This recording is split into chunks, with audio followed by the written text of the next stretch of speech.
Good morning and welcome to the Capitalgang. I am Oscar Semoyam Soke, and with a bevy of topics, as Moses of a morning show would say. This is budget week, a lot to discuss on good and bad from the budget. In the studio, I have Honorable Emmanuel Dombo Lumala. Lumala is also yours, Honorable Dom. Absolutely, yes. Nediramusu. Nediramusu. Isn't it a confusion of Dombo and Lumala? But those are your names. And those are my names. I'm a Ugandan. And you know that in NRM we even preach against identity politics. Yes. I'm just a Ugandan. And in any case, you didn't give yourself the names. I did some of them. Oh, okay. Those I was in Makerere with. Yes. No other names which I don't use these days. Yeah. One of them is Dickens. Oh, Dickens. That was the vote hunting name for me to become a guild president of Makerere University. Wow. Every lady who had it, yeah, they just voted. Yeah. I'm a student of literature. I have one of them here in the studio. You have one of them in the studio. We are going to get to her shortly. In the studio as well, I have one of my favorite professors in the studio, Dr. Fred Muhumuza. You're most welcome to the Capitalgang. Thank you very much. I also won't tell you which name I gave myself, but here we are. There's a name you gave yourself. Yes. Okay. Honorable Semuju is in the studio. Most welcome to the Capitalgang, Honorable Semuju. Yes, Oscar. Yes. And what is it? You're wearing a smart suit with a blue tie. I thought you left blue. I was coming to Capitalgang. Excellent. No, my party, PFF, is both white and blue. White and blue. Yeah. So you are wearing party colors. These are not ours. Is royal blue. Royal blue. This one I was putting on for Capitalgang. Okay. As Moses of a morning show would say, you are looking quite dapper. But we have a minister in the studio. Welcome to the Capitalgang, Honorable Dr. Msenero. Thank you very much, and the only lady in the room. The only lady in the room. Yes. My producers, yeah? She's the other lady in the room. On the gang. On the gang. Okay. Yeah, you have less than 30% women, which is required. Okay. Well, Patricia is in the studio. It was her birthday the other day. Happy birthday to you, Patricia. Thank you. And Honorable Semuju will congratulate you since you're both wearing blue. Thank you. Thank you, Honorable. Yeah. Okay. So I always invite you, Dr. Msenero, when you have the Science Week coming. But this time round, I don't know. And you know, I have students who came to the Science Week last year and won awards as well, took photographs with you. And the Science Week is coming up again. But let me first throw in some personal things. When will your science solve Uganda's problems? For example, in Chigo, we've battled with electricity this week. We are battling with national water.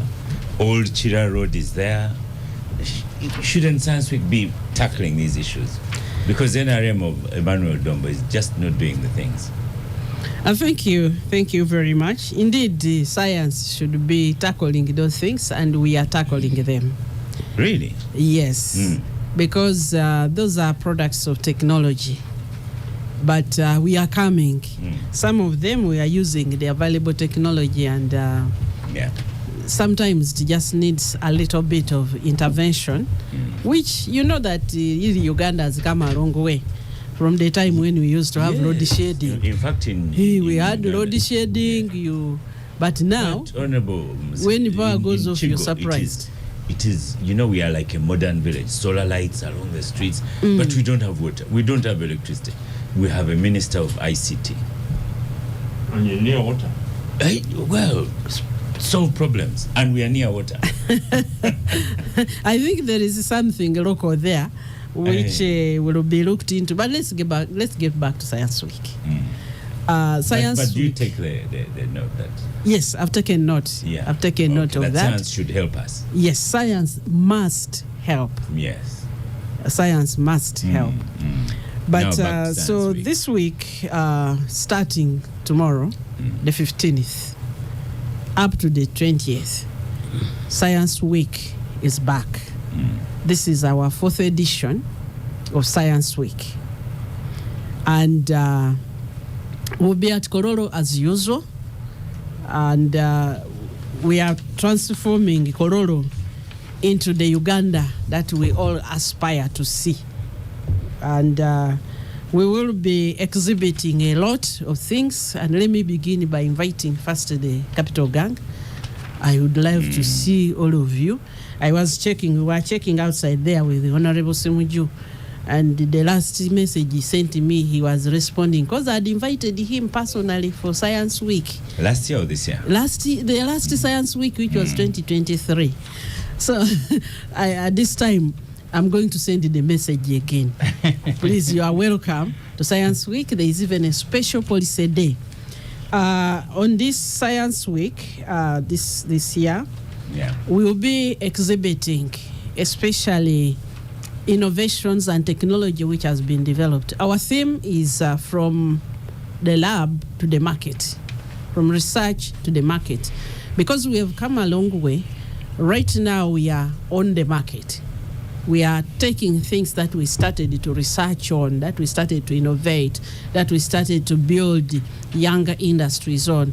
And although we are still doing that, what we want to show you mostly are the things which are ready for us to buy. They are ready for us to sell. They are ready to address our challenges. So in the Science Week, we'll be exhibiting the progress with mobility solutions. I think you've seen the buses. And those of you from Ginger side, you have seen the e-bus express. We have even demonstrated how these buses. We have some. Kira, yes. We have those buses. Yes, you've seen the buses. Sit in it. Sit in that bus and feel the difference. It's comfortable, more comfortable than some of our personal cars. We have made a lot of progress in motorcycles. Motorcycles have been playing a big role in polluting the city. So now we are making motorcycles, electric motorbikes, and we are replacing the borders. So come and see the technologies and the things that we have developed. We have made a lot of progress with drugs, with our medicines, many times people ask me, where are we? Some of these things are better seen than told. When you come, you will see the progress we have made with the vaccines, the progress we have made with the drugs. Then in these electronics, the modern technologies, the things that we are making, things that Uganda has just sort of been quiet a bit, but we have now started to manufacture computers and designed, manufactured here in Uganda. So please come and see the technologies, even the softwares which are running them. We have the engineering, which we call infrastructure innovations. Come and see what technologies we have developed. Uganda is exporting a lot of gold, but most of our gold mining is crude. So we have developed technologies to help our miners, these small-scale miners, the artisans, so that they can work better, safer. But we have also developed additional technologies to process iron ore. Every time we talk about it, we are thinking, who will come and do it? But now we are saying, can't we Ugandans develop technologies to do this? There is space. Sometime we sent a satellite, and people have held me on that. Yeah. But it disappeared. No, it is like, Honorable Semuju, it's like if you are raising a chicken, like a broiler, it has a lifespan. So even a satellite has a lifespan. But come and see the progress that we have made with, because that one we had made it in Japan. Now we are making satellites, our satellites here. Come and see what we have improved with that. Then value addition. If you have your broiler, it has lasted for a long time. The broiler is the sweetest when it is just those few months when it is alive. So is another one. So we are now building actually the layer one, the one which takes very long, which we have put in space. And the ecosystem, many of you have innovators. You have young people. And you know they are looking everywhere, looking for jobs, looking for what. Come and see the things that we have put in place to support those young people. Because many of them have things outside there. They are struggling on their own. We give a lot of support, not just financial. We give a lot of technical support. We are bringing all these things here. So we will be exhibiting our Deep Tech Center. Many of you have young people who have graduated computer in this form of engineering. Let them come and interact with the others. Instead of walking the streets looking for jobs, they can come to these centers and be supported. So I'm interested in the Made in Uganda. Like, what products do you have? So in the Made in Uganda, we have products in all this. Made in Uganda is where we are showcasing where we have reached with our products ready for market. That many people, when they think about things made in Uganda, they think about crude things. They don't think about refined international grade products that you can, which are better than the ones which you are preferring to buy when you go to the supermarkets. So we'll put there a huge supermarket which is showing things that have come from our technology, our innovations, those which have reached market, those which have been certified. Please come with some money to buy, because we'll be selling. So is it free to come into the Yes, Koro? it is absolutely free. You can come No on green Sunday, trucks. Monday, Tuesday. We don't stop you. The green truck will not be there to stop us. No, for your security, yes. You know what happened on Matters Day. We don't want that to happen. But they will be there to protect you and welcome you, not to stop you. You are going to come in and... I request that you plan to come for at least 2 to 3 days if you want to appreciate the things. And it is really, really good that you see what your country is doing, because these are the things which are taking over your economy. They are the ones which are now you are now going to see. We are gradually replacing things in our shops. We are gradually replacing things even downtown. Yesterday I was meeting with the leather processing people, connecting the people who are making and the ones who are selling. These are things that are gradually replacing. This is the space where we are creating the jobs for the young people. Please come and let's be together. I'm shifting. During Science Week, I shift my office. I put my office at Kororo. So there are people who have been trying to make appointments. Please come and meet me there. I'll send you students as well. Honorable Semunju, you are interested in budget things. How much money have you given to Dr. Msenero in the budget? And also, is she fighting a battle she may lose? The reason I ask this is because electric cars, the tax is back. So if she's campaigning for Kira Motors and then the tax, you people in Parliament put a tax on electric cars, it's kind of contradictory. First of all, government has listed priorities in the budget, what they call ATMIS, agro-industrialization. That is, in those priorities, it represents science. That these are now the 4-5 priorities of government, and it has been like that for a number of years now, including tourism, agro-processing, ICT. But the allocations to those key sectors, all of them combined, is 4 trillion in a budget of 72 trillion. So the key priority sector in government includes Dr. Msenero's science. But the allocation, 4 trillion, all of them. Agriculture, I think, has about 1.8. Science, I was confirming there, I'm not sure. And I don't want to take her figure, is about 400 billion. I need to check. I have sent my staff to send me the budget for science. So these things, these priorities are as good as a slogan. But there is no actual fund. I mean, look, Oscar, you have a budget of 72 trillion. The key priorities in the budget, 4 trillion. And then you go to Kororo and tell the people that we are developing science. It's just a joke. So that's the starting point. But I want to take you back to history, if you don't mind, Oscar. Even the struggle we had in Parliament when Dr. Musenero's ministry was being created, the president wanted it at his residence, State House. Say this ministry will be housed in the State House. We are the ones fighting, and interestingly, you see, these days, I maybe the scientist, Dr. Musenero, will help me. I tried to check NRM MPs. You go to Parliament, make a very good proposal, they vote against it. They meet you in the corridor and thank you for the good proposal. And then you keep asking. So Musenero, when we were fighting for her ministry, she was the one who was saying it should be resident in the State House. We said, no, let this ministry be independent, it should be made a vote, and we succeeded.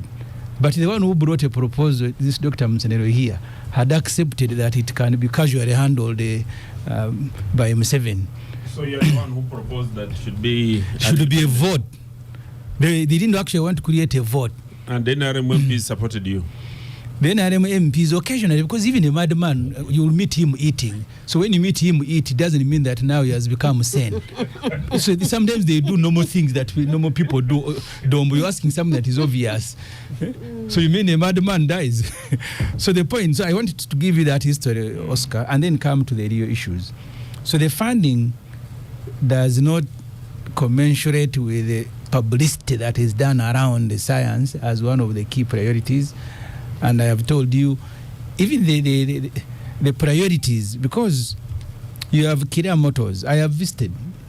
The complex now looks a very good complex. The first question I asked them when I went there, are you guys assembling or you are manufacturing? You have heard we are now manufacturing motorcycles. And I asked them... And the buses we are manufacturing. You are not manufacturing. I asked them, tell me the percentage of the Ugandan raw material into these buses. At that time, they told me bamboo tree and something else that comes to about 20%. The rest of the parts are imported. These guys just fix it and then put a bamboo tree and paint and on the street, and then they say this is manufactured in Uganda. There is no manufacturing there. But even assembling itself is very good for a country. Kenya does that. It actually reduces the cost of these motor vehicles and so on and so forth. The trouble is that Dr. Musenero, she promises what she cannot do, undermining where we should give her credit for what she has done. Because you have told me you're going to manufacture a car, and I asked you, tell me the raw materials from Uganda that you are using, and then. But Honorable Senator, isn't that pedantic? If you go to a car garage now, yes, they no longer repair anything. You know, the mechanic. A good mechanic should know what to replace. Yeah, They but a just take mechanic, out a part Oscar, and a replace mechanic cannot tell me that I'm manufacturing a car. That will be a lie. Yeah. So you actually agree with me. So the work that they I do. agree with you. I'm just Yes. saying it's a small thing. It isn't. It isn't. I was in assembling or Ethiopia. I was in Ethiopia. I visited their military is assembling vehicles, and they don't lie. They tell you assemble. They even have small parts. And the starting point. I'm not going to buy a car from Ethiopia. It doesn't matter. But I'm telling you what they are doing. The president went there. He was very happy. He said he had wanted UPDF to do it. They couldn't do it. They bring parts and add steel and a few things from Ethiopia. But they don't call it a car manufacturer, they call it a car assembly point. My trouble with Musenero is that hers is a, I'm not even sure that at this stage it is an assembly point, but he wants to present it as a car. My challenge with you is that it's a small thing. No. That's your opinion. Has been assembling Isuzu for a while. And yeah, so do they become the manufacturer of Isuzu? In East Africa, yes. They are manufacturers? Yes. Okay, maybe we differ. Okay. But they build the body buses. Yeah. Yeah. They're just building a frame. Yes. And that's what Musenero is doing. No. So, I make my own chassis. But I make my own chassis. I want you to allow me explain? Yes.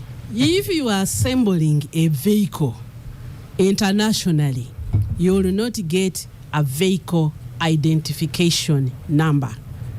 That is only given to people internationally accredited as manufacturers. And Chira Motors has a vehicle identification number. Now, there are people who assemble buses in Uganda. There are people who are assembling other vehicles in Uganda. Chira Motors currently is the only company that has qualified to get what we call a VIN. So vehicles made by Chira Motors, wherever they go, they are recognized as vehicles manufactured in Uganda. I think we confuse sourcing imports with assembly. We make our own chassis. We make our own body. Every manufacturer, whether Toyota, whether Mercedes-Benz, they all source parts. They source parts. So Uganda, what we are doing and the factory. Have you been there since we opened the automated part? I need to go back, but I've been there. So that one I need to clarify to Ugandans. We are manufacturers. I'll also clarify to Ugandans listening. We call it chassis. You saying the correct in science we call French, it a chassis. But it's chassis. I could see some of you had noted. I know. So we have I follow Formula One, these racing cars, and I can tell you a car can have nuts from France. I agree. Pipe from the UK. I agree, Oscar. Now I am coming to the bigger point. The bigger point, they do that in petroleum. Yeah. You will go and do exploration, and then you determine whether the amount available is of a commercial quantity. That is what Musene will need to deal with. That this vehicle for which you are sourcing parts from all over the world, that when you put it to the market, it will not be expensive, because people are buying and you are not doing them a favor. They will go around looking for prices and quality, and then they will determine where they pick their buses from. No wonder, Oscar, the last time we visited them, they had wanted to sell about 500 buses to KCCA, but KCCA had contracted another person. They said, we no longer need your buses. I don't know since you started, because you've now spent more than 400 billion on Chira Motors. I don't know how many buses, because at that time your report, Dr. Msenero, was that you had produced 80 buses. We had spent it, of course the money was for building the complex and so on and so forth. So I want to hear, and then we start, that today we are able, I'll use the word manufacturing because that's what she's marketing, but me I think they're assembling. But whether it is assembling or not, I want to know that the amount of money we've put in that complex, they starting next financial year, Musene will be contributing this amount to the national budget. But otherwise, year in, year out, they come for money to go and buy nuts and buy frames and buy what, and then paint and throw some buses on the street and come for more money. So what sort of business are we? Do we have a comparative advantage in that business? And then finally, Oscar, these initiatives sometimes, they are very good initiatives, but the purpose for which you are engaging in them must be explained. And I told Dr. Msenero, and that's why I was not as angry with her as other MPs. Because science, you may spend money and produce nothing. Because that's what science is about. That you go out to go and explore, to test, to do this and that. At the end of the day, you must be frank. To come and say we undertook this experiment, we spent so much money, it did not yield anything. Science is about that. But Musene will tell the country that you are undertaking this, wait for the product next week. If it doesn't, they want to lynch her. So as a scientist, you need to stop talking like a Dombo who speaks for NRM. You create problems for your own sector. Because Dombo will promise what he will not deliver. So their science, they first announce a product and then undertake the experiment. It doesn't work, so we are angry with her, because she went to undertake a scientific experiment that delivered zero, yet they do all over the world. Honorable Dombo, after Semuju's accusations. First and foremost, I want to congratulate Honorable Msenero, the ministry and the government. You know, I was in Parliament when some of the things started. And you could have watched the members of Parliament who were so pessimistic about whatever innovations that government was talking about. But when you look at the human development and societal transformation. Every stage of transformation was defined by advancement in science. Every stage of transformation, from primitive mankind, we came to the Industrial Revolution, we are now in the space age. Whatever level of transformation, it has been defined by scientific transformation and innovation and discovery. So when President Museveni raised these issues when we were in Parliament, even now NRM caucuses and at times when we were in Changwanzi, many people despised. There is a time Honorable Senero came to Changwanzi with the other small car, Kira. Is it called Kira? Kira, and the people disparaged it. People called it all sorts of names. When this gentleman, this Musoga man, the scientist who is making pharmacy, Magola. Mr. Magola. You want to bring Magola, you are going to spoil our breakfast. No. When Mr. Magola came in here to tell people that it is possible to get into the pharmaceutical world and innovate, people despised. But Oscar, and Dombo, that man, we gave him money to produce vaccine during COVID. COVID ended without him producing even one single But that's what you have just said here yourself. That science is about that. I agree. Getting money and at times failing. Yes. So if science is about that, don't complain. And that's what we are doing. That progressively, we have reached a level now. Honorable Musenero has something to go and demonstrate and also exhibit. So let's Ugandans go there and see what people are capable of doing. Yeah. And let our scientists be proud. You know, when I was a young man, I kept wondering, why is it that foreign universities or foreign countries, they are very eager to pick the brightest children in Makerere, all those who had secured first class and nearby, and were given scholarships, and they go to develop products, thesis, and so many concepts which remain the preserve of the universities they have gone to, when the countries they have come from remain backward and bankrupt. So these innovations, problematic as they may be, I don't think Honorable Senero has made 100% achievement in whatever she has started. No, and I never promised that, because then that wouldn't be science. When I was in Parliament, I had an opportunity to visit the Boeing company. They manufactured the Boeing airplane. But you will see that the seats come from China, the body parts come from Indonesia, the electronics come from Israel, this one comes from here, but the heart. But they manufacture planes. So for us, in areas where the manufacturing has already been done, the body is made and shaped this way, and it will be cheaper for us to outsource. What will be the problem with the Ugandan science outsourcing? You cannot say you are manufacturing a human being and all you are bringing are shoes. I believe that.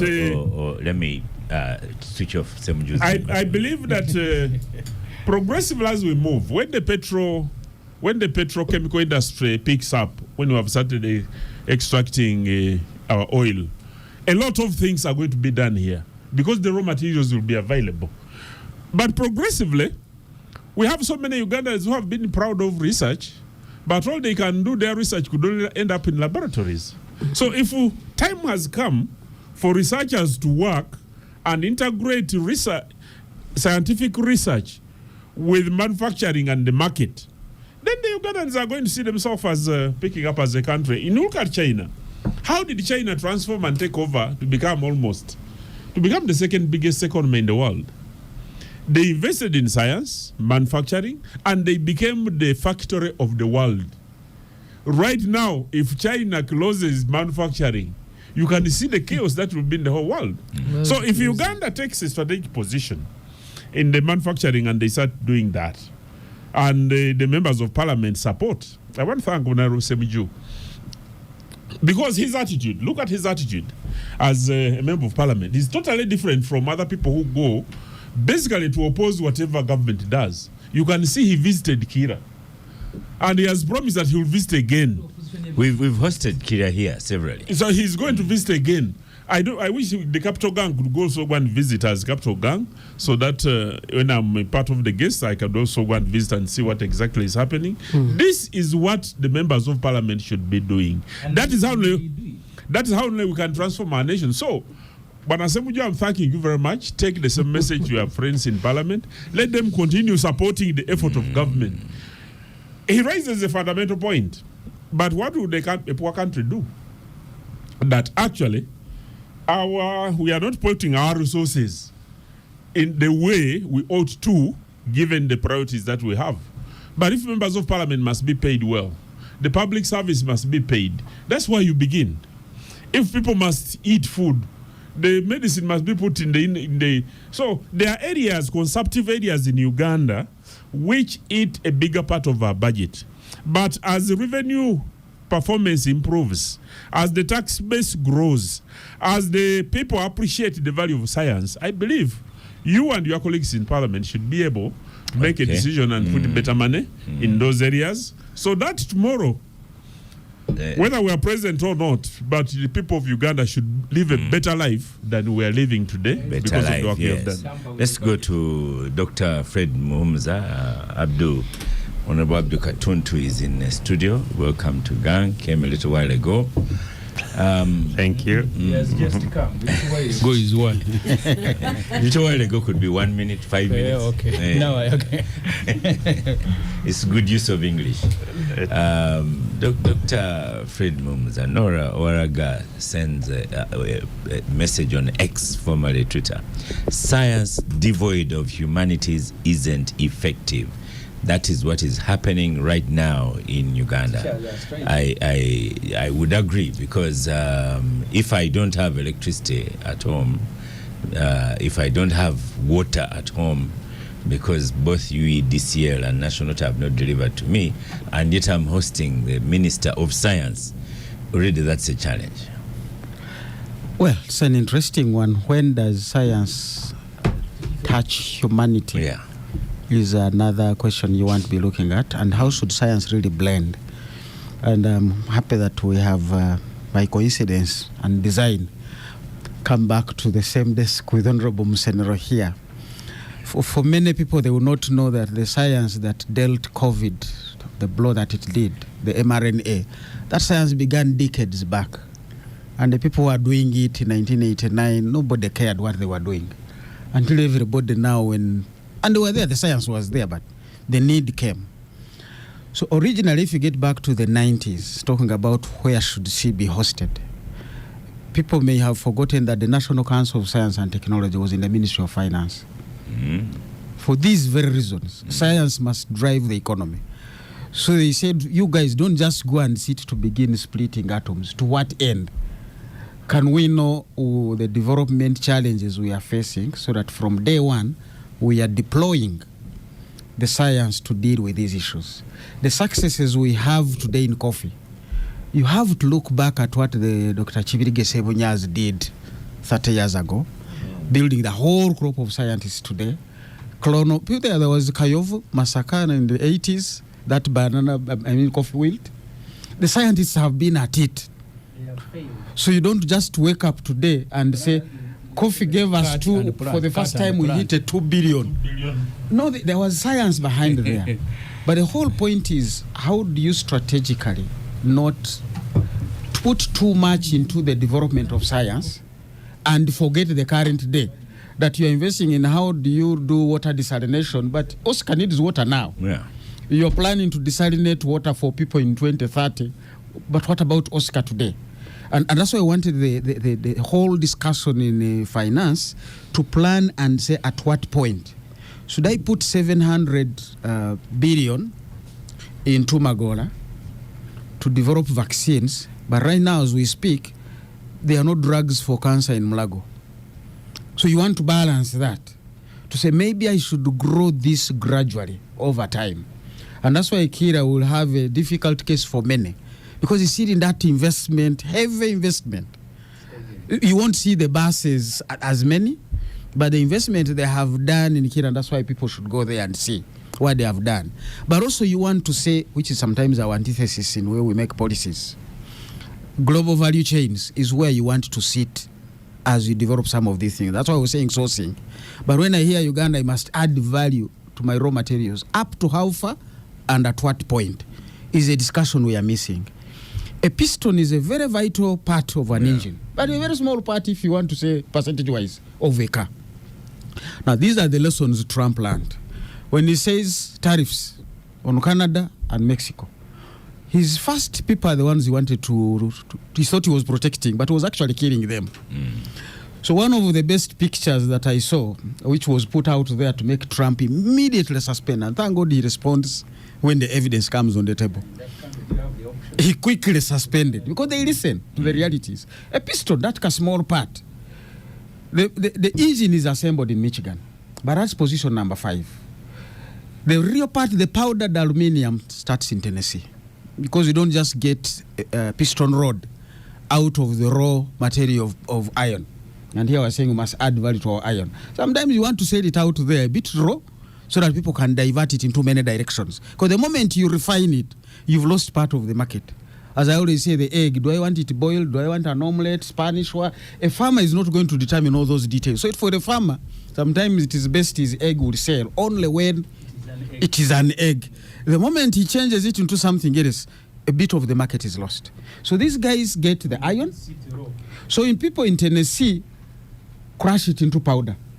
And that's where they end. The powder is sent to Pennsylvania to be turned into rods. It is still in the US. Then from there it is sent to Canada to be polished. That's the rods to be polished. Then from Canada it comes into Mexico to be turned into pistons, which are then sent back to Michigan to be fixed into the engine. Manufacturer. Now that same engine, other parts have come from who knows where. Now, that is why we are saying that and in economics we talk about rules of origin. Don't come and say, I manufactured this thing, which is the credit now the minister has put out there. So by the time Kira gets to a vehicle identification number, it means a lot is happening within Uganda to justify that a bit of the assembly, but a lot is being done within the country. Now, we are advising our friends in government and elsewhere, don't get into deep into these things to say we must add our coffee value somewhere I don't know where. You might actually lose it. Some people want their coffee as a bean, target that market. It has taken us to 2 billion. We could have been at 5 billion if we had applied the science, Kibirige left breeding. Because the real science in Kituza, where the coffee is grown, says you can get up to 5 kilos per tree, 3 to 5. So if you have limited land and you can get up to 3 to 5 kilos per tree, that is where you should be. Then our 8 million bags would be like 25. But now most of the trees in Uganda are producing less than a kilo.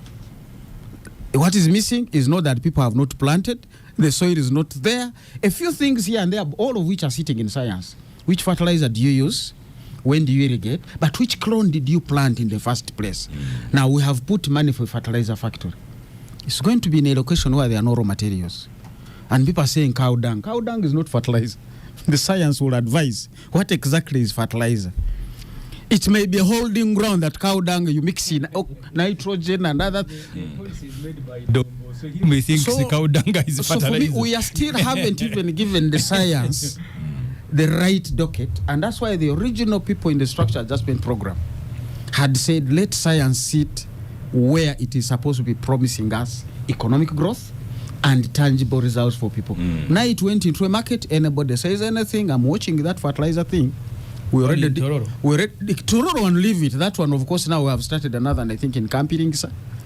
At least Tororo, there was some raw material for fertilizer that people could talk of. But this other, you have also given it, also taken money. I don't want to say you have given it. Sometimes I know your limitations. By the time you wake up, the budget is set and the budget is gone. And no changing. So those are the things for me that really, when we are talking about budgets, when we're talking about development, you've got to be very strategic. Who are my allies? Now, the danger with which we are watching actually, Honorable Minister, electric vehicles, is the battle between the US and China. And even the Uganda tax system. Even the battle between Elon Musk and Trump. Because these are the people at the championing, cutting edge of driving motor vehicle. If they grow into complexity, because that's where the knowledge is generated. Here we are simply benefiting. We're not going to get the knowledge that makes a battery, leave alone the raw materials. That knowledge is out there, then we can outsource it and bring it here. But China controls 80% of the world's rare earth metals, which are very critical in some of these technologies. So if they are saying, I'm not going to export to the people who make the technology, but use Chinese as the hub for the manufacturing, you want to watch that space. It has implications on it. Okay. I will end with a message that Andrew Mwenda gave us the other day. We were discussing some things. An iPhone, really the manufacturing, bulk of it was in China for purposes of just making the iPhones. But what is the value of the iPhone? 57% is in design and marketing. So when you say the global value for coffee is 400 billion, the bulk of it is really in the marketing to make sure Semuju takes this cup at $2. The guy who does that is not the farmer, but is actually giving value to the farmer. So even when the farmer takes 10% or 20%, the other guy put in so much to market. Don't complain. That coffee. See, Don't complain and look just at the global. also cannot lose that point. One time I go to a hotel in Saudi Arabia, and I begin pleading to reduce the price. And they told him, you got it from hotel.com. They take 20%. Can you imagine just putting hotels on the internet? Yes. And you take 20%. And that is how you saw it. Yeah, they've reduced to 14% now. They are on 40 because there are many other players. There are many others who have come up to develop the apps. So for me, understanding that global value chain will tell you, where do I position myself? What is my take? But listen to this. That while the designers and promoters of Apple take 57%. This is 57% in 2024. That market was $390 billion. So even if I'm getting 5% of that because I make the leather case, 5% of 390 billion is good strategic alignment. So when I want to add value to my hides and skins in Uganda, to what end? I must already be looking at that. Am I targeting the leather in aeroplanes, leather in cars, belts, Gucci? Whom are you targeting? Because that will inform what would you do with this hide. Dr. I'll invite you again when we have a discussion on oil, because that is a very good point you're making. I possibly will not come. Well, I don't want oil. Because I don't want to lose my energy. To what end?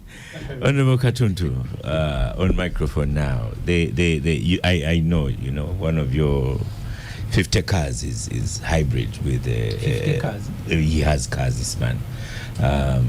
One of them is a hybrid, electric car and petrol. Dr. Msenero's efforts can be futile if the tax was returned to electric cars. It's a challenge she has, and if she doesn't get the budget she wants, that's another challenge to her. Where do you see her prospering?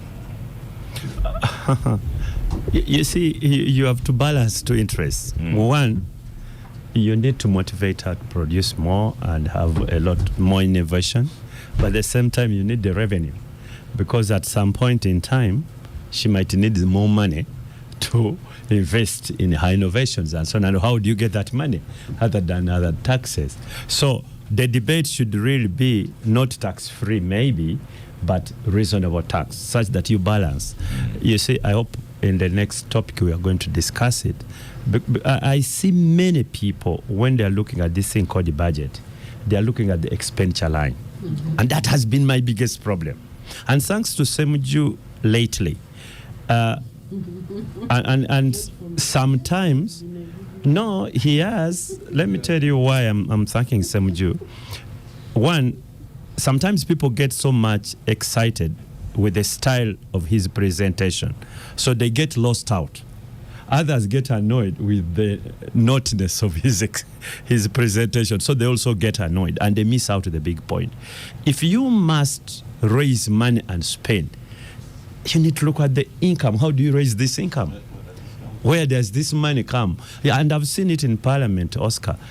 Every MP standing up saying, we are missing this, we want this, we want this, we want this. Nobody is talking about how that money is going to be generated.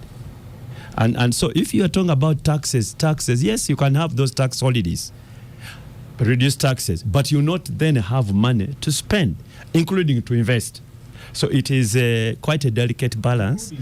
It's quite a delicate balance. But let us go back to the Science Week.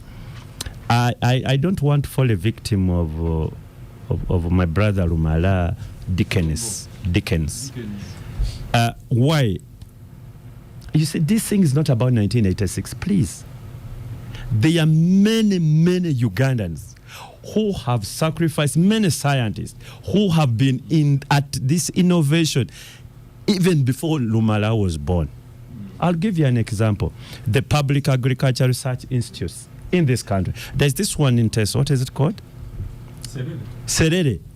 What was Serere? When was it founded? Oboto 1 or colonial time? I think it's Oboto 1 and so on. And you have had researchers doing their best. Dr. Mumsa was talking about the Chibiriges and so on. The Chibiriges have come on to put on a break, but this house has been on and on for a long, long time. So colleagues, listeners, listen. These scientists have been doing a great, great job. Especially, cassava, Cassava, potatoes, and so on. They've done it, including actually coffee. So these scientists have done a great job, Oscar. And I can tell you one thing: to survive in this world today and tomorrow, you need innovation, and you must conquer science. Whether you are South Sudan, whether you are Congo, with all the challenges you have, there is no option. It is purely survival. And we must invest as a country. We are going to have mishaps. Science, you don't just come in and you're in the laboratory and then it works out that way. You are going to try and fail. But when you're trying, you're spending money. And when you fail, people say, but you see, we gave you money, but you didn't succeed. And so science is all about that. Okay. If you go to Silicon Valley, maybe the professors are very few there. Guys who have come up with innovations are actually younger people. Big innovations. They're younger people. But what government does is to provide that environment where the younger people with brilliant brains can sit, innovate, and I can't wait to go to Colorado to see what's going on. When you look at before you look at when you look at that one, you're telling me this killer thing, and some of you need to get this: the automobile industry can never be manufactured in the same country. It's not possible. It has never happened anywhere. It has never. They come from all different parts. But there is what we lawyers call the intellectual property. That particular innovation you have. And once Chila or any of these companies satisfies that, then that becomes their property, and then that is a manufacturer. Okay. Much as these things are coming from all over the world. And that's what happens. Yeah. We stop for a break, and when we come back, we'll allow Dr. Msenero to conclude on this. Welcome back from the break. Norman Magembe on X, formerly Twitter, says, Madam Minister, it should hurt you that young people who have studied science to become doctors are seated at home idle. Our listener gift says, in Senge village, about 10 kilometers from Kampala, water comes on weekends, but it didn't return last weekend. Science Week should help. So I like that one. Semugenyi in Kajansi, he says, we have some messages from Entebbe Road that bus usually has 4 people, including the driver. When are you going to legislate that all government entities buy Kira motors and use that one? Student at Taiba says, talk about our car. Can the minister give us special permission to drive our fabricated car to Kolo without traffic interference? How do you want to conclude this topic, Honorable Dr. Msenero? Thank you very much. Thank you all the gangsters for the support. I would like to conclude by saying that I agree with Honorable Katuntu.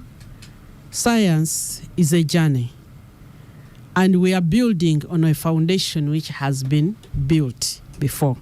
Actually, for other countries like South Korea, they moved faster. They got to appreciate and understand these things and move very fast. And so they have been able to deploy science and join another league of countries. But we have now accelerated. We are harnessing all these foundations, all this knowledge that has been built in the country, and we are now turning it into driving the economy. We are along different stages in the different things. Things like Chira Motors and the motorcycles, we have made a lot of progress. We are at the market. Things like the medicines and the drugs, we have made a lot of progress. And one of our leading companies, which I'm extremely proud of, is Day Biopharma. They are going to be manufacturing over 3,000 drugs. So we are going to cut the importation of drugs in Uganda by 60%. And moreover, we have brought in new technology. Onasamuju is shaking his head, but that... So promised COVID vaccine and delivered zero. Honorable Semuju, they did not promise COVID vaccine. At that time, they was just manufacturing sanitizer. Their factory was not yet built. So the person who was given money to research on COVID vaccine was me. And we have been working on it and come to Science Week and see the progress. A journey is not made in one step. I want to respond a little bit to what Dr. Mumuza said about where we go. And the way I'm going to respond is like this. There is a gap between the scientists and innovations and the economists and how they understand the economy.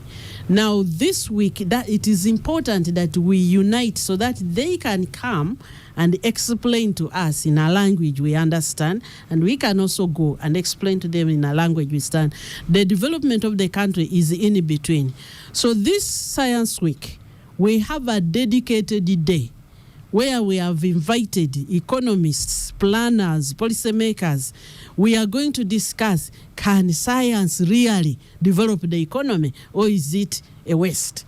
Because that understanding of how science works, because how does Chira Motors benefit the economy? It does not really exist in the current mainstream economy. Because if you're going to look at inputs via output and balance that, and say, we are putting in more input and we are getting, and this is an innovation, it is a younger industry which is growing, then you are missing the point. So we want to come and have a round table, and this is going to be followed. We have developed an understanding with the School of Economics. We are going to host these public discussions. How do the economists help the scientists to identify the beneficial innovations? Because we are missing that. We as scientists, we are doing the technologies, but they are the ones. Now, for example, when you talk about coffee, we the scientists disagree with the economists. And so we want to sit and talk. When the economists insist that we should be selling green beans, for us, we think there is a point at which we need to process, and we have moved.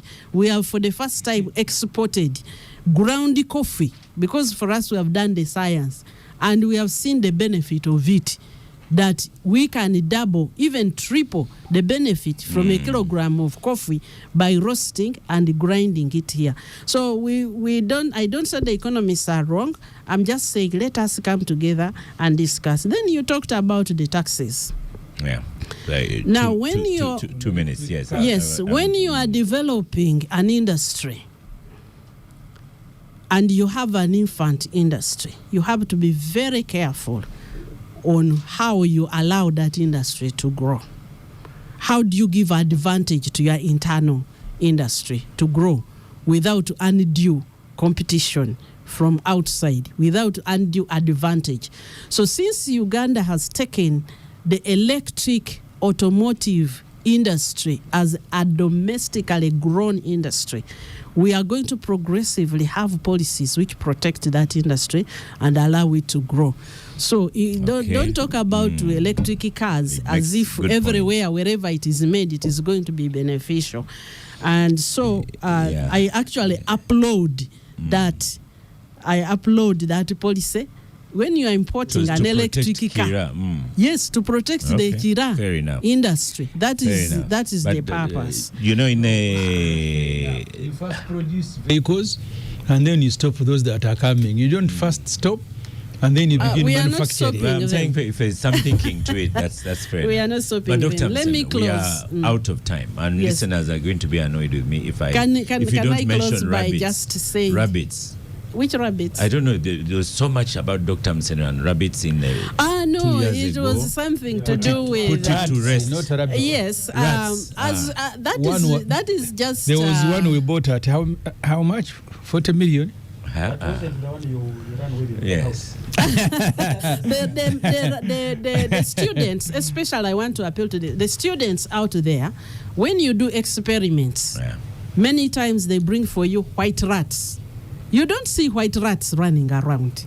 The rats we use in experiments are different from the rats that you see around. And the particular rats we are buying were very specialized rats. And we still have them. We bought and we are multiplying them and we are using them for experiments. So I know it was 8 million. It was 8 million. Yes, I know there was that excitement. One but rat. Why don't we begin layering those ones instead of coffee? Yes, actually, we are now working. We have built a center. Yeah. We have built a center, and we are going to start training people this financial year beginning to actually modify them. Please come for Science Week starting tomorrow, 15th to 20th. See you there. And, thank you. Thank you very much.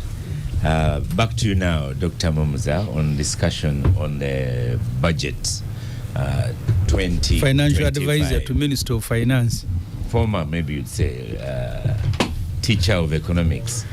I like Kaunga Masiko, one of our regular listeners, says giving 4 trillion to UDB was wrong, and giving 1 trillion to UDC. It should have been the other way around, 4 trillion to UDC, 1 trillion to UDB, because in his opinion, UDB behaves like a foreign commercial bank.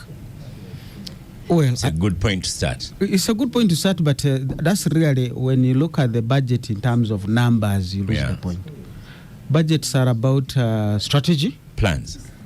Not just even a plan can be a short-term thing. The discussion we are having here of the likes of Honorable Kivirige, rest in peace, it's not what he began doing in that lab in Kawanda. There was a science teacher who trained him in the 60s. So science can be that far-fetched. When you discuss about the Boeings, we went really one time with Honorable Suruma and Whitaker had taken us to understand how these small entities in the west part of the U.S. sustain that leading cutting edge in terms of innovation and science. And these guys told us, the science is in the brains of those kids, and you have to identify them as early as 2-3 years. When they are playing around, you begin to which direction the children are taking. The psychology is studying them. And I said, the moment we see the direction they are taking, those who are going to get into the future of science, we give them scholarships for life. Nobody will ever take it away from them. And it doesn't matter whether this is Semu Junganda's kid, at that point we don't know. But we are looking, because that's a state asset. So how do you build those state assets? You begin to say the budget we are talking about today should be speaking to what should Uganda be in 2060. Because some of the things we are having today are the decisions we took or never took in 1986 and in 2005. The budget that we bring to Parliament, almost 40% plus, is for nothing, because it is debt. They have nothing to do with it. The other part is what we call statutory spending. Again, it is for nothing. The Constitution has already bound it where it is. Now, at the end of the day, you are debating really less than 5%. Now, are you budgeting? Are you planning? It is all hemmed in for you. You are like on this one-way road, and there is jam. You just switch off the engine and listen to KFM and Capitalgang and whichever other radio is available for you, if there is any. Or you even go on your WhatsApp. And I see some people even they forget that the lights have now released to them because they had forgotten the road was still there. So the budget must be speaking for me to those. So when we say we have increased the salaries for science teachers, good signal, but what about the labs? What about the motivation of the scientists? The facilitation of the scientists? You come back and say if somebody has spent years training to be a medical doctor and will fail that last mile of internship, are you in for science solving your problems? And I think what Honorable Msenero was saying, you also want to balance. This is why economy sometimes we differ with very many people, including what Kahunga is raising. If you are a parent, every parent who has decided where their child should be in school is not just looking at the tuition in that school. They could have afforded a better school. But they are saying, besides paying fees, which is a long-term investment for the kid, I have to provide food for this child. They need to go for health care. They need to have housing. So it's okay, I might want science of day farmer. But should I give 700 billion at this point in time? When, as I've said, there are already people in Mulago who can't get their cancer dose today. It's a very expensive treatment. 2 million a dose. And not many Ugandans can afford that. So you're beginning to lose them. But you have given 700 billion to day farmer in 1 year. I could have worked with these day farmer fellows and say, what is the nature of your investment? And economists, you do that investment, especially the ones of this nature. I will finance you over 5 years. Because I don't want to forget that I put all the money in fees because my child must be in school X, and then I have no money left for the food of the children, for their housing, for their health care, because you saw this thing. And that's why sometimes we disagree with some allocations, not that because there is no good point and idea. As we said earlier, it's okay to roast Ugandan coffee, but how much of it should you roast? Because you are going to say, yeah, I've roasted and sold. This is just a very small, about 100 tons. Even if it's small, the bulk of it must go raw. And then you're part of those global value chains. If you're going to get an investor, and we got a good discussion yesterday with the PSS drama, look at the fellows we are bringing into the refinery. United Arab Emirates. They are not just bringing you money. They are bringing you that big knowledge of the refinery aspects. So if I really wanted to process coffee, shouldn't I have gone to the big roasters in Germany? They will bring the money, they will bring the knowledge, they will bring it. So I don't have to encroach on the government budget. But now you're going to begin giving UDB. UDB has 1 trillion. What is 1 trillion? Is that a development bank?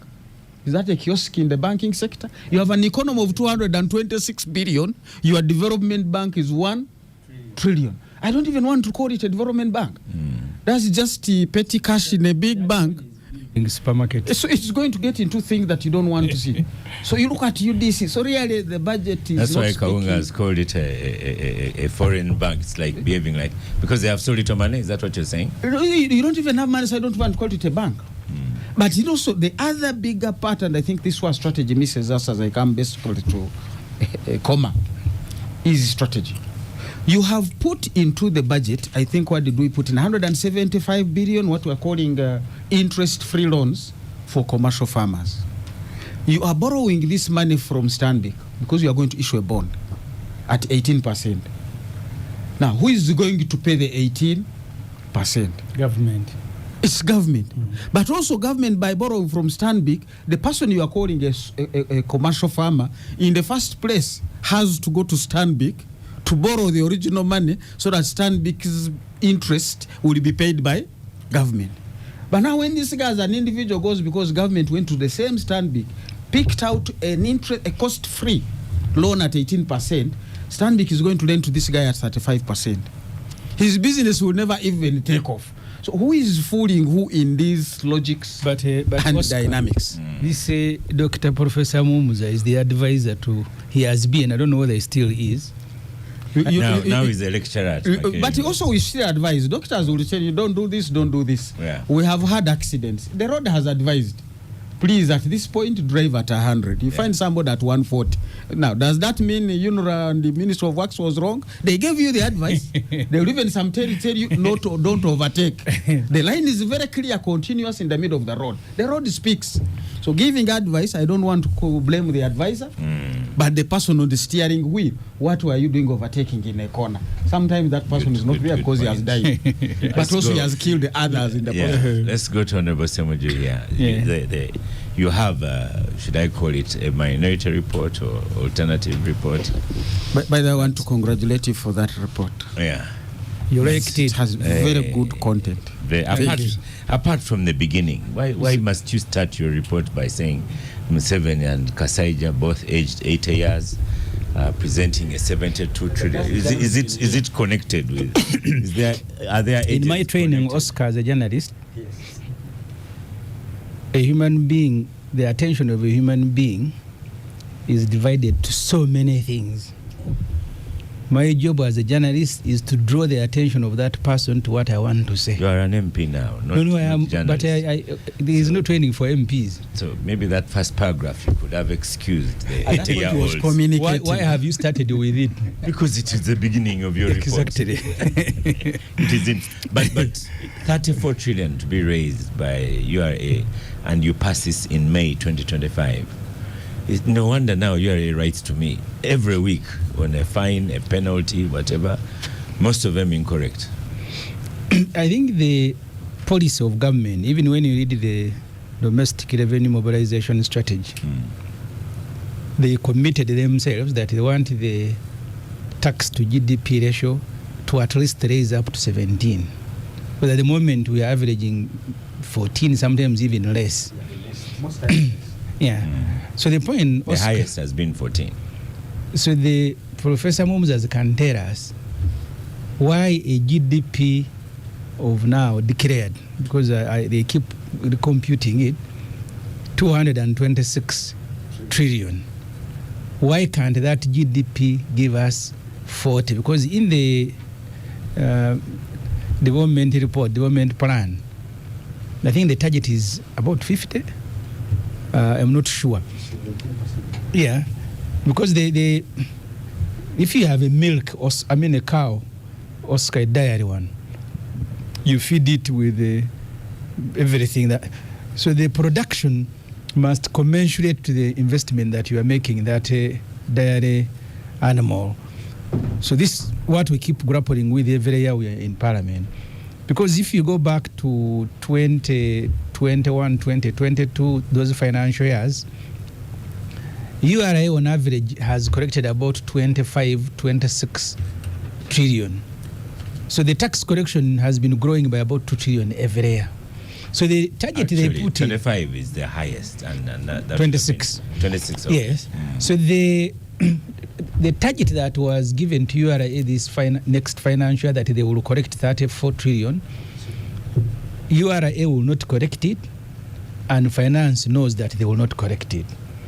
But they did so just to grow the budget figure to come to 27. Because if you read the reports of the Auditor General, all of them, because there is the actual money available for spending, and then the budget, like it is with any budget, even if it is for a smaller budget, and then you begin spending according to what you have. We've never gone beyond 52 trillion. So the budget usually is 70 something, 60 something, but the actual money available, what we have borrowed.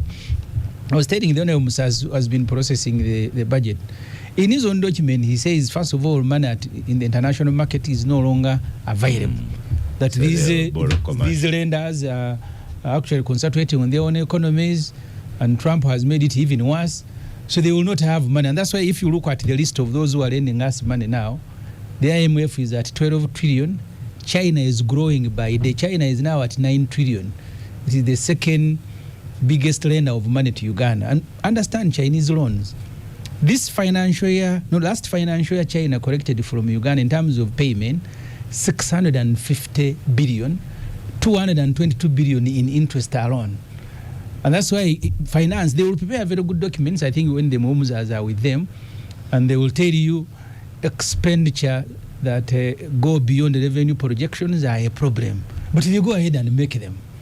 But for me, Oscar, the most significant thing in the budget, my presentation to Parliament, if you look at the items, and I want you to mark this, the priorities in the budget, science, agro-industrialization, tourism, ICT, we are going to spend 4 trillion on the priorities. And then we are going to spend 4 trillion on workshops, on donation, on special meals and drinks, on travel inland, travel abroad. So the amount of money that you are going to give to 400,000 government employees who are less than 1% of the population equals the amount of money you are going to spend on priority. And by default, those now become the priorities. Exactly. So what is stated and declared is a lie. And Abdu, and I want to thank him. So when you tell the MPs that actually this budget is just a lie, then animal MPs will jump up, they will shout at you.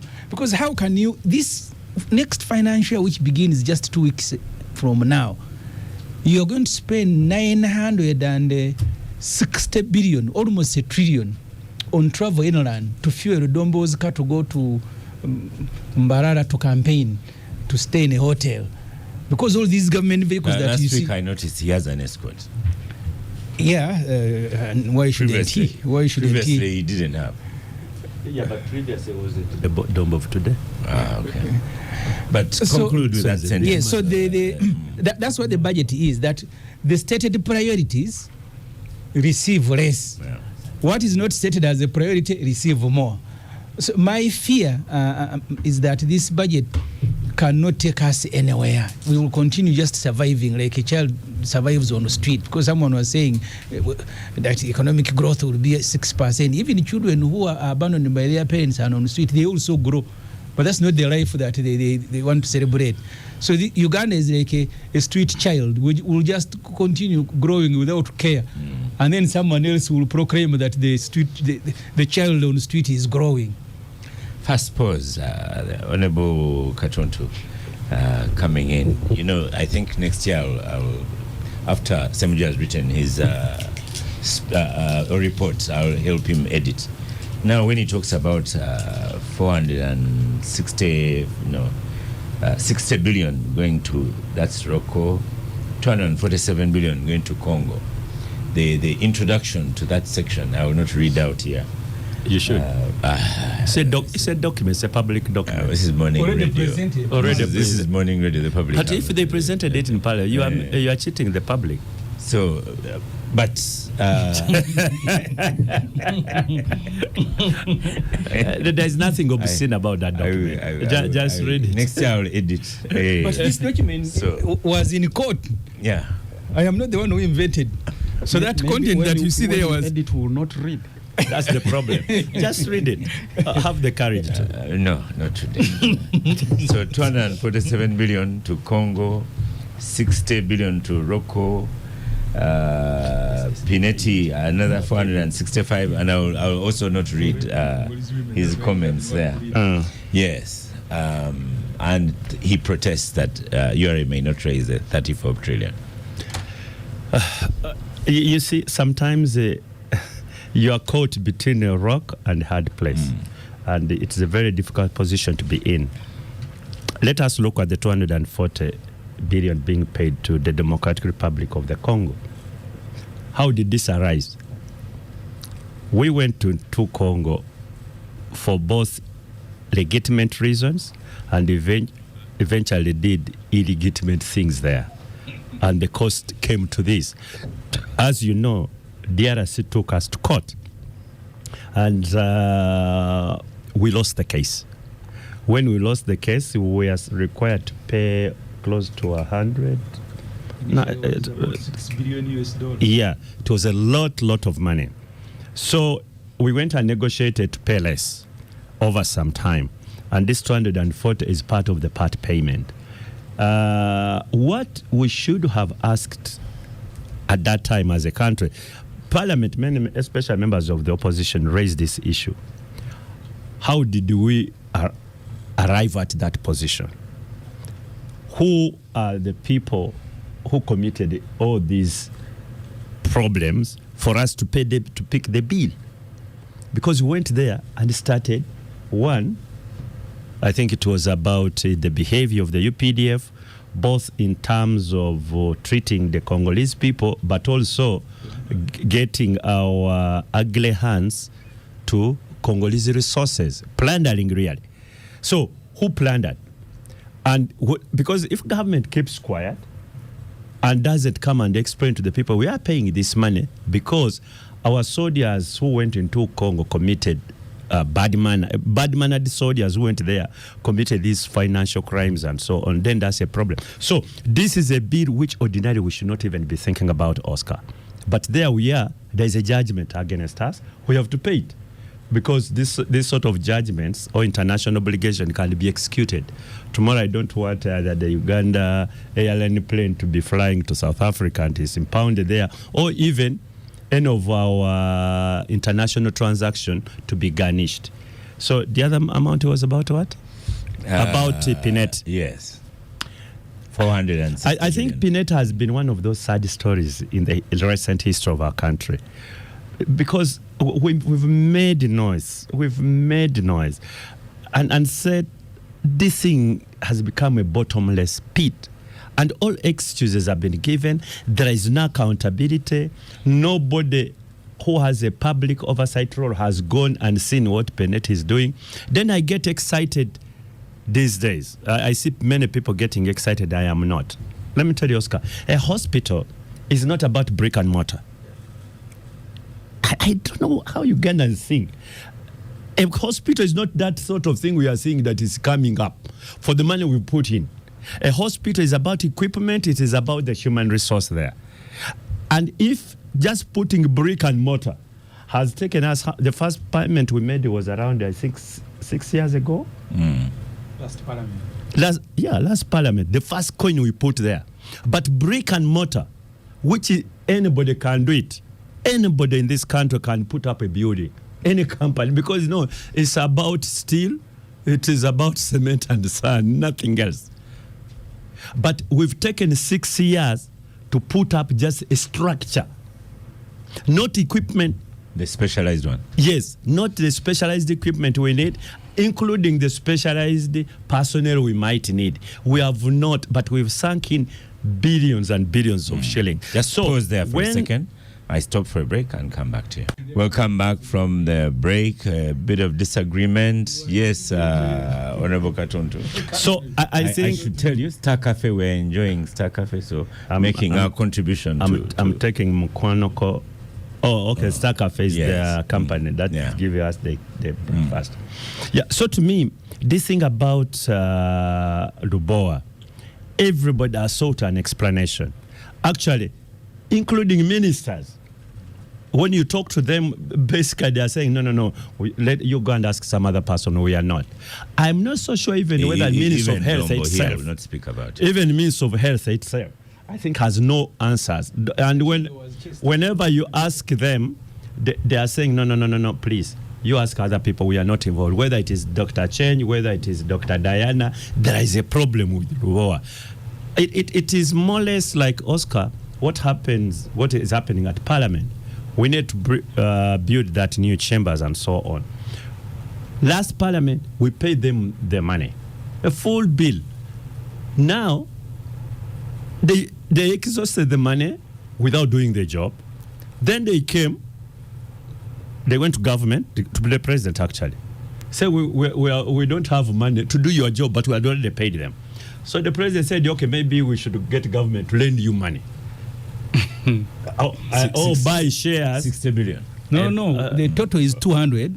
We are now paying them over a period. Yes. So it's like, okay, maybe we buy what we call preferred shares within your company. Not because the company was doing well, but because the company was doing badly and it needed liquidity. So now government has to give them money to do our job, yet we had already paid them money. So these are the sort of questions Semuju was raising. And I can see you also very reluctant to read it because you think it is too hard. No, read it. Just the descriptions. The language is in the judgment. So, it's not and I can tell you that's where the problem is. And I was saying, Semuju raises very, very big legitimate questions, especially about the budget process. And then there are those people who are excited, they're happy with the language he uses. Then there are those who are also annoyed by the language. And both of them miss out the point. But these are the legitimate questions we should be asking as Parliament. And I've got to congratulate him as the Shadow Minister of Finance because he has done his job. He's also brave to speak about Sheikh Mubaje. At a brave, Oscar. This is a budget. In the budget, Mubaje has 14 billion to pay because he sold the land in Zimbabwe. Idi Amin gave the Catholics, the Protestant and Muslims I recuse myself from that discussion. each 5 square miles. So Mubaje sold the 1 square mile to one buyer. After a period of, he also sold it to another. They had come with a court judgment and order to attach the National Mosque. So he runs to Museveni. In this budget, he has 14 billion to repay the debt. So my issue had nothing to do with the Mubadje, but my issue was with borrowing money at high interest to pay private debt. And then you classify it as public debt. Because even Rocco borrowed from DFCU, from Stambik, from everywhere. They failed to pay. The same applies to Pineti. And actually with Rocco, Parliament had intended to call on the guarantee of the banks. Then the president said, no, we shall cause a problem with the banks. Let us just give them money. But these banks, I'm sure they should have done due diligence on the person they are guaranteeing, because that's the risk they take. And if it's a bad debt, it's a bad debt. Yes. Yeah. They should be able to pay the price. Why should the common man, the taxpayer, pay a bill because DFCU was eager to get some little fees to guarantee something which they had not done due diligence about? Yeah. It doesn't make a common sense, neither does it make economic sense, not even legal sense. Emmanuel Dombo, let me trust you to find the positives in this budget. Oscar. They are there. You always asked us the negative. Oscar. I'm asking him to present on the positives. Listening to the members of parliament speak makes me get worried, because I don't know they approve the budget, whether the constitution changed or what they are supposed to do changed. Because I was in parliament myself for 20 years, and I know that the rear guard and front guard and side guard that the people of Uganda put are the members of parliament. They not only approve the budget, but it is one of the few countries in the world where the loans are approved by members of parliament before government executes them. So our hope as people and voters are purely members of parliament who were given the powers of court in the execution of their work, either to summon or to invite or call for evidence. And this is something that we did for that over that period. And Honorable Katuntu here was very good. At times he was a lead counsel in some of the select committees. Honorable Semujunganda, at times he becomes naughty for political expedience. But I know he's a very knowledgeable person who can still help Parliament do what it is supposed to do.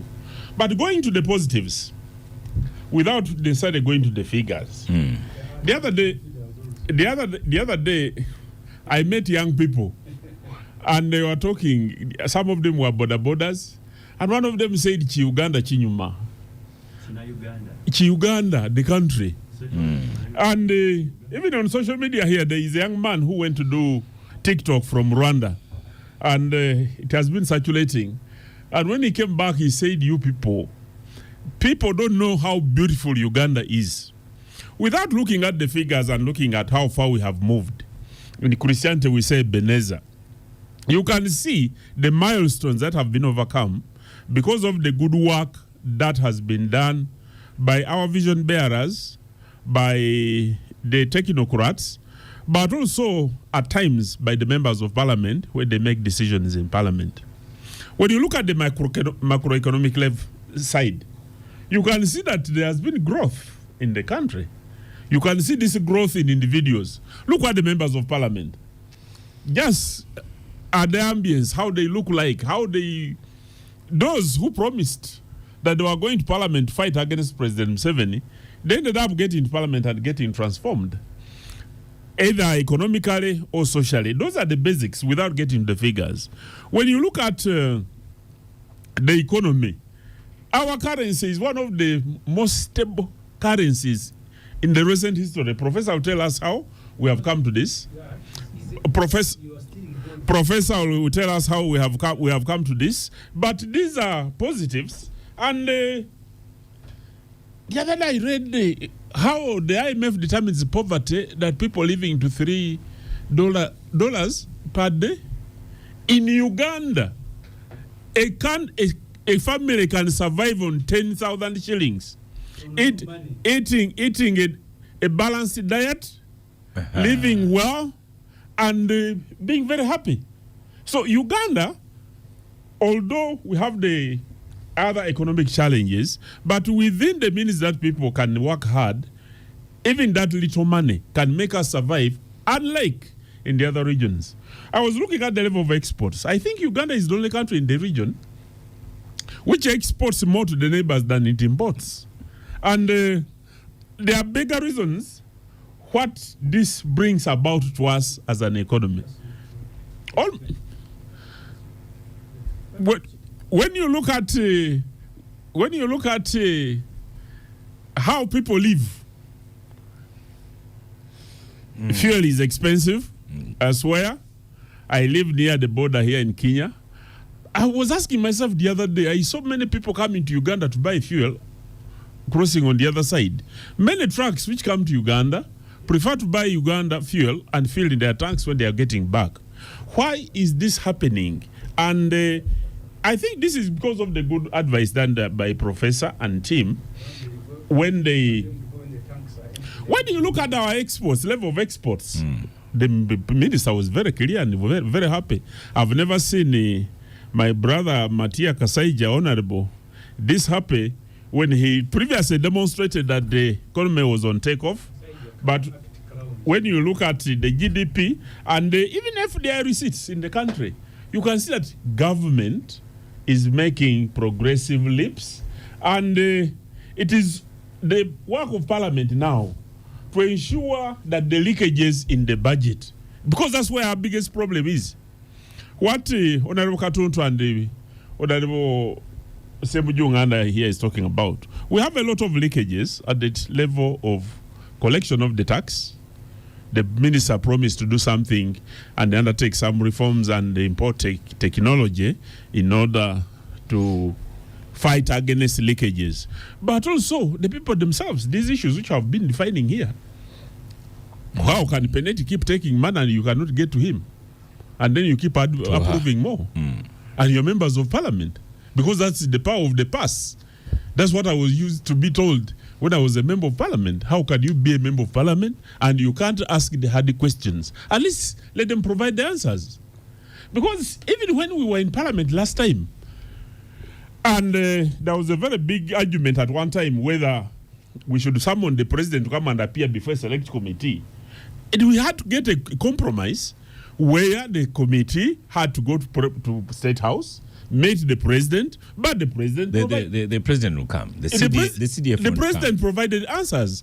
But these days, you hear members of parliament, they are supposed to, even when they could use the budget as a sanction, not to do things until certain things have been done, they renegade. They renegade on what they are supposed to do. So this budget, to me, when I look at the various sectors that have been allocated money, you see that there is a lot that has done to stimulate growth. The only challenge, now this as a beneficiary, let me talk about this. There has been some proposition which has been made. Government provides a lot of money, wealth creation funds, but also money to help private individuals like the farmers. I'm a farmer. And there is a group of farmers which had not been progressively supported, yet they are capable of transforming society. The small-scale farmers who have benefited from PDM, that has helped them to come and leverage, get into the money economy. But there are middle farmers middle group, which are capable of providing the required resources and inputs for the industries. Because these small-scale farmers may not do what may be required. When you go to northern Uganda, for instance, I'm a cattle farmer and I go to buy cedi cake from Lira whenever I get some money. But you can find that there are many farmers who farm above 10, 20, 30 acres who need a lot of support, yet when you send them to UDB, the money is not readily available, or the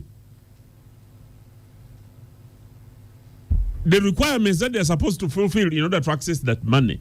At times they don't, in which case UDB therefore chooses to give money to these people who build these things in Kampala called what? Malls. They build supermarkets, they build malls, instead of lending to the farmers who would be intended beneficiaries.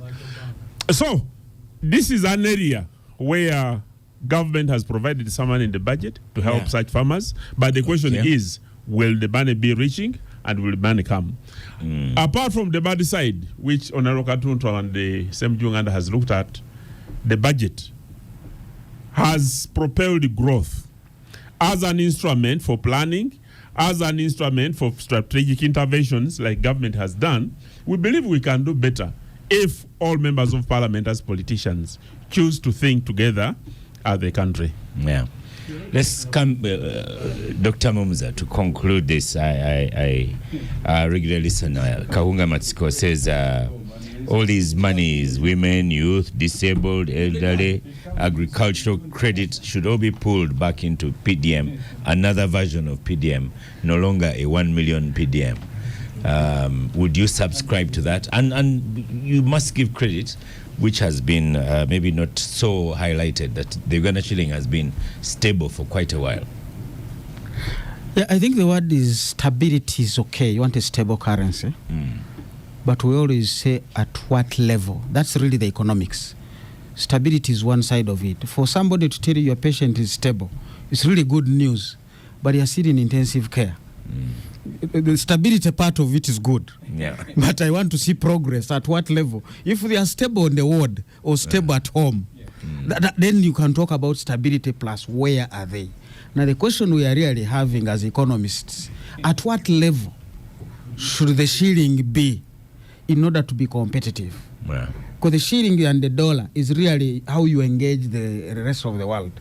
China is being blamed up to today and for the last 4 decades for undermining the strength of their currency to be competitive. So you don't say China is where it is because they put dams, bridges, and part of that journey has been at what point should my currency be to be competitive. We are yet to answer that question in the Ugandan sense, but when I look at our trade balance, we are not competitive. When I look at the computation the Bank of Uganda does, there is what we call a real effective exchange rate. So you don't just go by this exchange rate you see on the forex bureaus. For economic sense, we track what we call the real effective exchange rate, which is really what is the level of your currency, the international currency, and the block of countries you trade with, which will include China, our biggest source of imports, not the destination for exports. It will look at India. It will look at Tanzania, it will look at the Europeans who are buying our coffee, the Kenyans, the DRC. That trend is not giving us a direction of being competitive. That's number one. And therefore that speaks to strength of the currency. We all enjoy our cars. It's not that because the tires are that strong, made of metal. Sometimes being soft is the strategy for you to manipulate. And that goes back to that question. So for me, I'm not discussing budgets in the sense of who got what. It's what strategy are you giving? The thing that is really missing in this economy is we haven't mobilized enough resources, both for the short term and long term. But even we have mobilized the money that should have been in the long term, we have deployed them badly. For NSSF, it's a fund, really, and should be speaking to the long-term investment opportunities for this country. But we have not given Patrick Kayota to convert this money into long-term investments that the economy needs. Because what is going to his desk?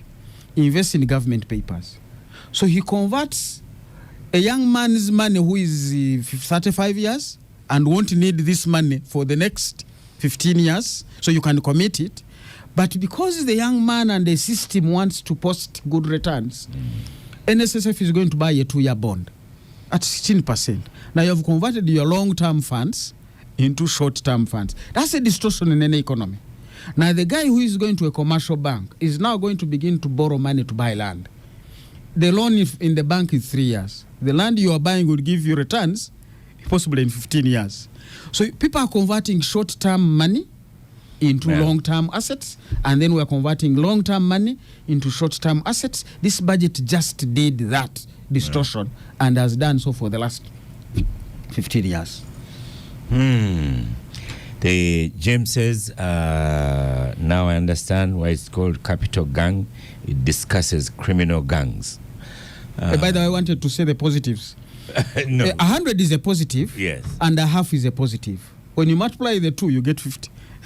Right. You've lost it. So it's not about positives. Emmanuel Dombo, social media is going to kill you. because of the 10,000. They are on it already. He should be ashamed to say a family can live on 10,000 shillings a month. 10,000 a day, not in a month. A day. Even a day is very, very difficult. But Honorable Semuju, where I also may agree with Honorable Dombo, this EPS, those penalties, you passed them in Parliament. No. Hey, what happened? You see, the Road Safety and Traffic Act allows government to do regulations. I don't know whether they call the supplementary, whichever word they use. So the law is there, but within the law, government can maneuver. So they were never passed by Parliament. Yeah. There were regulations from the Minister of Works. But the story, Oscar, started with the disagreement itself. You've seen the Honorable Jim Muweza and Otafire quarreling. Because Jim Muweza has been the face of that Russian company for the digital number plate. As Minister responsible for security, we are told the reason they brought that company is specifically to deal with security, that number plates can be captured and so on and so forth. How it ended up in fines, I also don't know. And that's why Otafire was mad at it. I think the ones who brought it are similar to the ones who had brought and constructed the stations for inspection of vehicles. It had nothing to do with the mechanical conditions of the vehicles on the road. It had everything to do with collecting money. So that's why even that one was stalled. Even this one will stall. And I saw Museveni quickly, as usual, distancing himself and saying these things were meant to be for security. But government in Uganda, sometimes they will excite you. Otafire is in charge of police. How did the police got deployed to begin collecting fees? And the minister responsible for it says, for us, we have nothing to do with it. So we have war roads now, NRM war roads, but sometimes also depending on who they represent. Because the other bigger people, Museveni and his family and others, will hide. Then you are lynching Jim, who is thinking is the beneficiary, when actually the beneficiaries are some other people. So warlordism in NRM is what is bringing us to where we are. The big honchos of people in power. Emmanuel Dombo, was it your idea? Oscar, road safety should be a result of regulation, proper engineering and designs, and mass education. Enforcement just comes as the last step of it when all this has been done. And that's what we used to do when we were in Parliament teaching people. I don't know how this agreement, because I saw a snippet of what is contained in the agreement, but I don't know whether this agreement was brought before Parliament, either before signing or after it had been signed.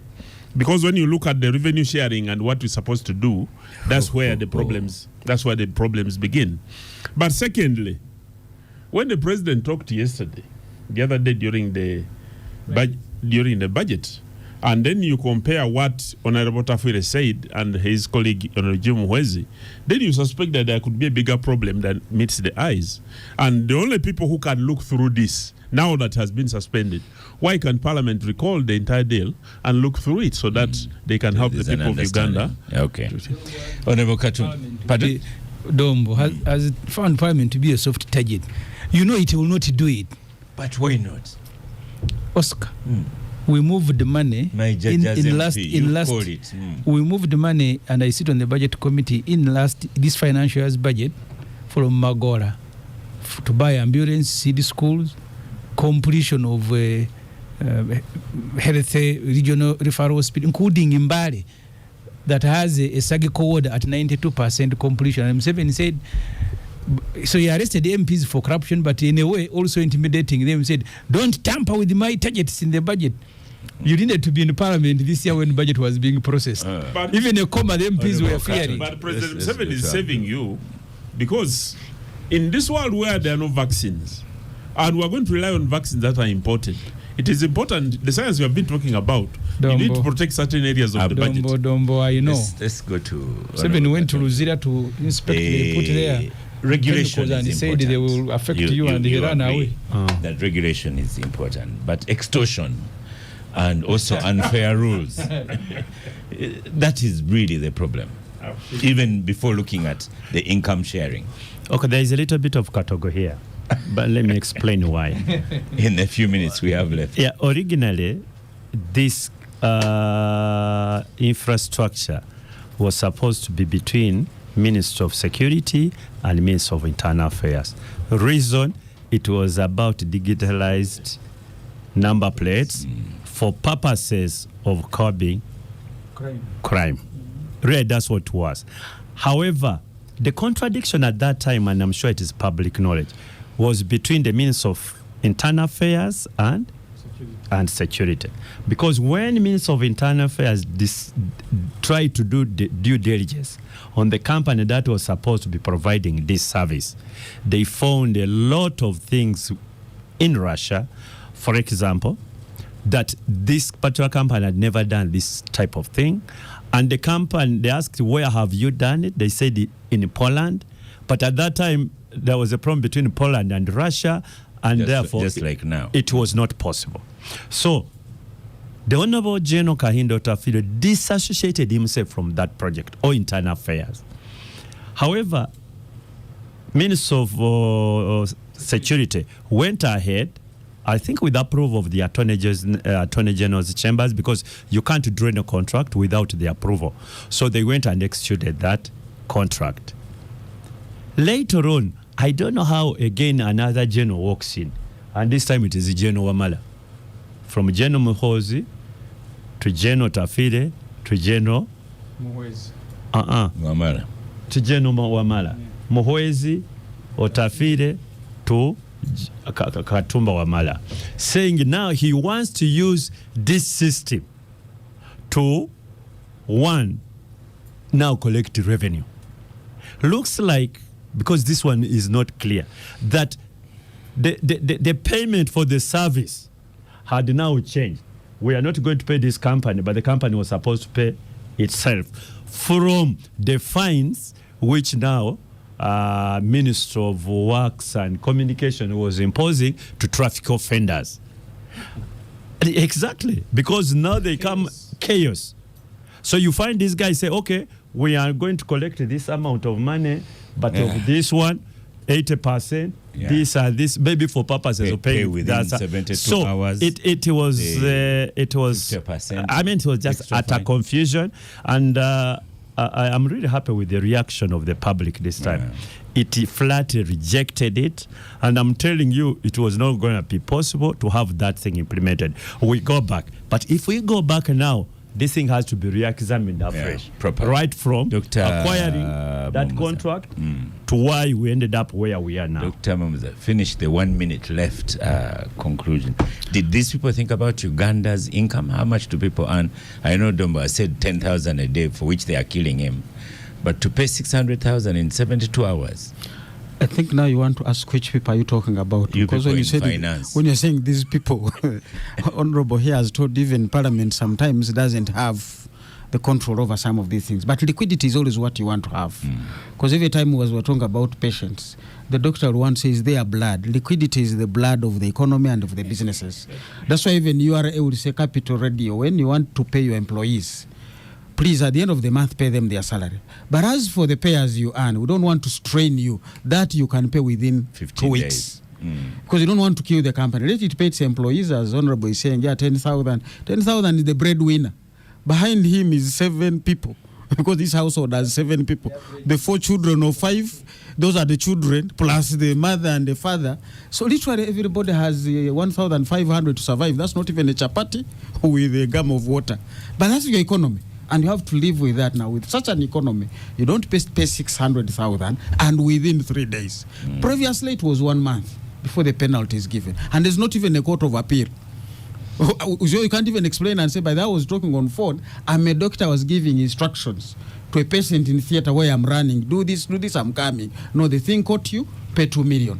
You don't want to run things like that. You kill your own self. So thank you, the listeners of Capitalgang. Thank you, Dr. Msenero, who was here earlier.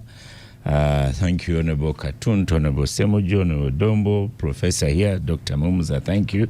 We could have discussed Kenya, where people have been annoyed. I know you've heard about that, Honorable Dombo. Then there's Iran, Israel. That's a big story. So listeners, continue that. And I am Oscar Semwe signing out.